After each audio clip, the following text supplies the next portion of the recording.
इस महामारी ने अमेरिका जैसी महाशक्ति को भी घुटनों पर ला दिया है। अमेरिका को समझ आ गया है कि आज उसके सारे हथियार, उसकी सारी दौलत भी उसे इस महामारी से बचा नहीं पा रही। और यही वजह है कि अब अमेरिका जैसा देश इस महामारी के खिलाफ भारत से मदद मांग रहा है और इसके केंद्र में है हाइड्रोक्सीक्लोरोक्विन नाम की एक दवा।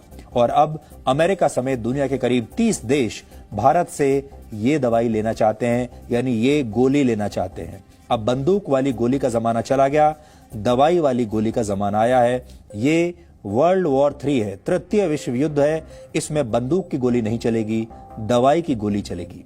लेकिन आपको जानकर हैरानी होगी कि आज से करीब 110 वर्ष पहले, यानी 20वीं शताब्दी के शुरुआती दशक में अमेरिका में भारतीयों के खिलाफ बड़े पैमाने पर दंगे हुए थे।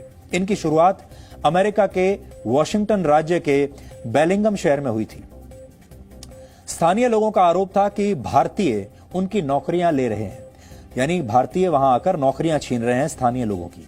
लेकिन भारतीयों को शहर से निकालने के लिए अखबारों के जरिए ये अफवाहें भी फैलाई गई कि ये जो भारतीय आ रहे हैं अमेरिका में, ये अपने साथ महामारियां लेकर आ रहे हैं, बीमारियां लेकर आ रहे हैं और इससे स्थानीय जनता की जान को खतरा है।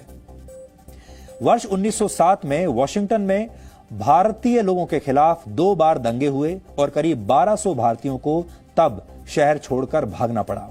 इस समय आपकी स्क्रीन पर वॉशिंगटन से प्रकाशित होने वाले अमेरिकी अखबार दी बेलिंगम हेरल्ड की तस्वीरें हैं, जिसने भारतीयों के खिलाफ हुए दंगों की तस्वीरों को तब प्रमुखता से प्रकाशित किया था। आप ध्यान से अगर ये देखेंगे अखबार, तो ये 1907 का अखबार है।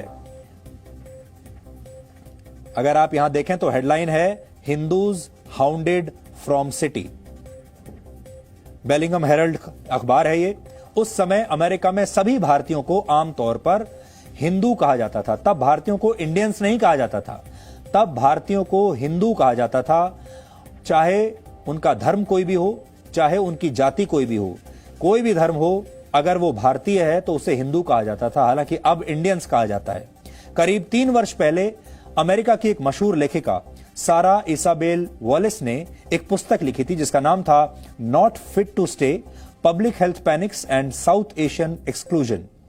इस पुस्तक में विस्तार से बताया गया कि कैसे वर्ष 1900 से लेकर 1920 तक अमेरिका में भारतीयों के खिलाफ बाकायदा एक मुहिम चलाकर उन्हें वहां से बाहर निकाला गया था। और इसी किताब में अमेरिकी अखबार द बेलिंगम हेरल्ड में 10 सितंबर 1907 को छपे एक लेख का जिक्र किया गया है। इस लेख में कहा गया था कि हिंदू कभी हमारा हिस्सा नहीं बन सकते, हिंदू हमारे देश में बीमारियों और गंदगी के सिवा कुछ नहीं ला सकते, और ये सब करते हुए भी हिंदू हमारे ही संसाधनों पर बोझ बन रहे हैं। इतनी नफरत थी भारतीयों के प्रति। लेकिन अब समय बदल चुका है और 100 वर्ष पहले भारतीयों के खिलाफ खबरें छापने वाला यही अखबार आज भारत की उस दवाई की खबरें छाप रहा है जिसमें अमेरिका को संजीवनी बूटी नजर आ रही है। अब आपके सामने अब का द बेलिंगम हेरल्ड अखबार है। उसकी 2 तस्वीरें आपकी स्क्रीन पर हैं। पहली तस्वीर सितंबर 1907 की है जिसमें भारतीयों के खिलाफ हुए दंगों की खबर को हेडलाइन बनाया गया है, और दूसरी तस्वीर है 2 दिन पहले की।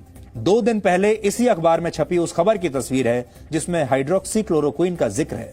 2 दिन पहले छपी इस खबर में बताया गया है कैसे अमेरिका में दवा की 47% सप्लाई अब भारत से ही होती है।